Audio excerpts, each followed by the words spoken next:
Okay, Buluvinaka. I am Bonita and I originate from the province of Ra and with maternate links to the province of Ba, which means that I am from the Western Division and my community is also from the Western Division, and that is the sex working community as well as the LGBT community in the West, specifically Nandi, Lutofa and Ba. And Pacific Rainbows Advocacy Network is the organization that I represent, and we look after the needs and issues regarding this community.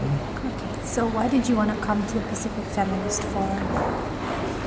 I wanted to come to the Pacific Feminist Forum because, to me personally, looking at representation of marginalized community, specifically from sex working community, there are less participation from our community, and I can see that here.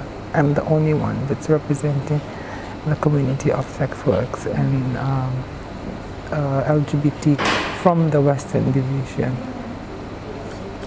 So what are you most looking forward to being discussed at this forum, given that you just said what you've just said? In this forum, to be very honest, there's a lot of issues.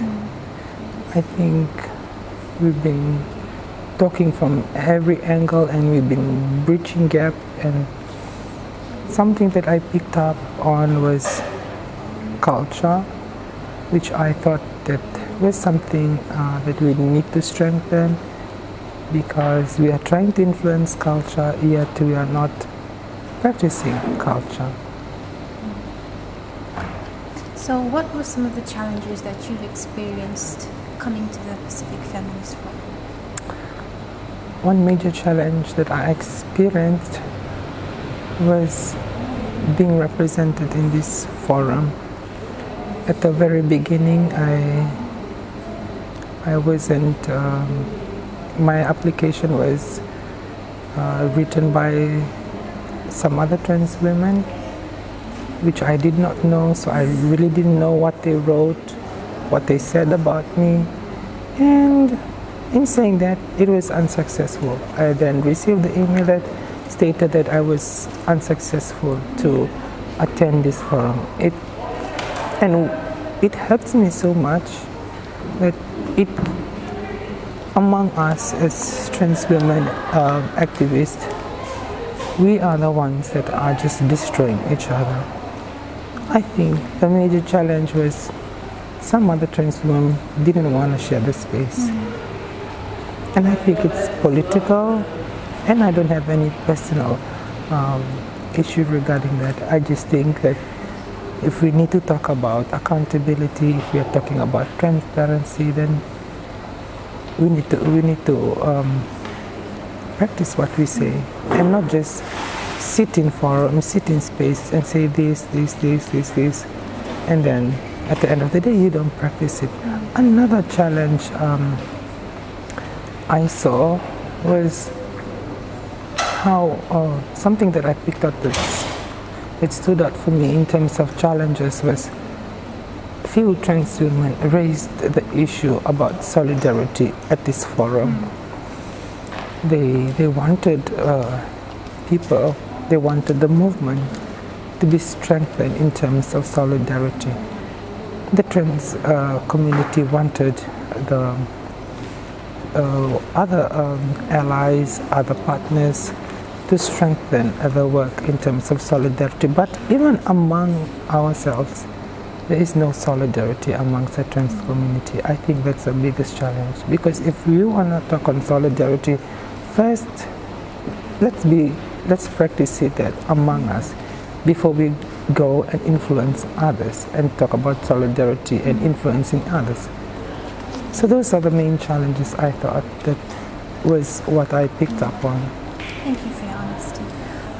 So that's what stood out for you. So in terms of kind of trying to address that issue of solidarity amongst and within the movement, how would you like to what are you bringing to that to kind of say, okay, look, this is an issue that we're having, but here's something that I feel that we can work towards to overcome the issues?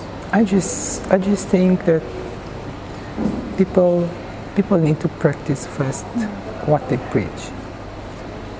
If you wanna make change in the world, if you wanna create change in the world, you must first be that change, because you can't expect change to happen outside when you can't even change. You can't even expect people to love you, expect people to respect you when you yourself don't even love yourself, you don't even respect yourself. Okay, so now we're going to move away from the PFF and maybe focus more on the issues that you're an expert on backing your community. So the issues that you're interested on, the marginalized community in the West, how do you feel that's being portrayed in mainstream media? So on the TV, in the radio, in the newspapers, is it balanced? Is it not balanced? How do you feel? In mainstream media, I think it's unbalanced. To be honest, it's unbalanced. We've had many articles put up on mainstream media that has been a problem. For example,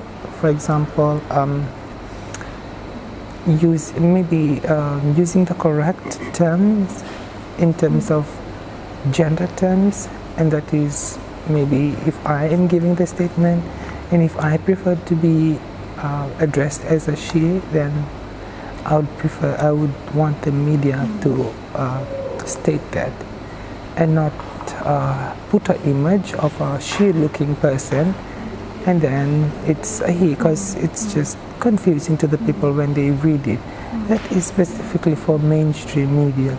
So this is about SOGI, sexual Yes.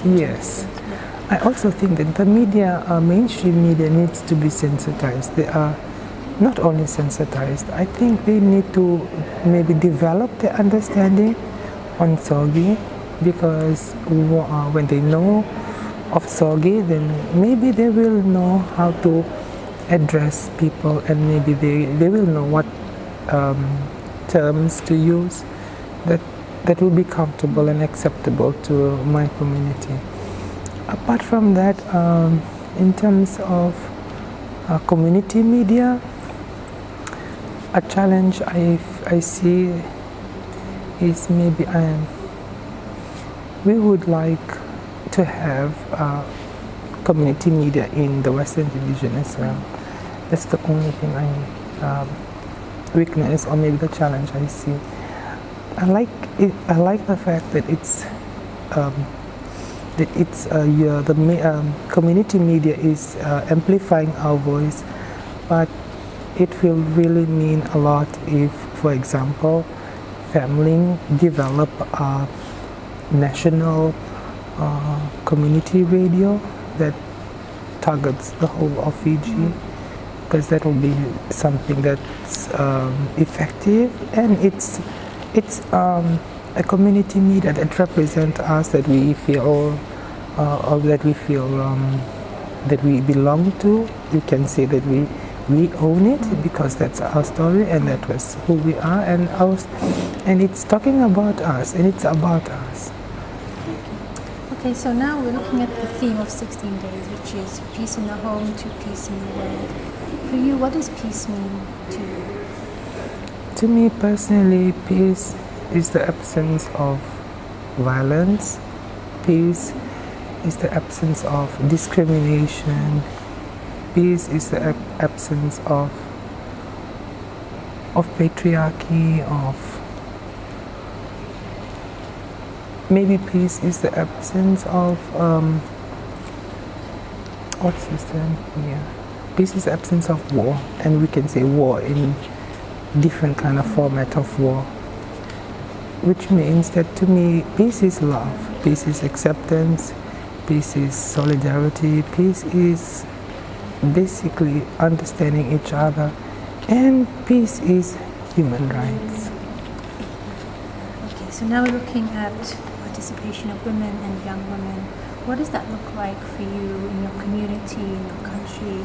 Are young women and women able to participate? To be very honest, in spaces that I've been to, I've seen less participation of women. It has been always been in most spaces less participation, and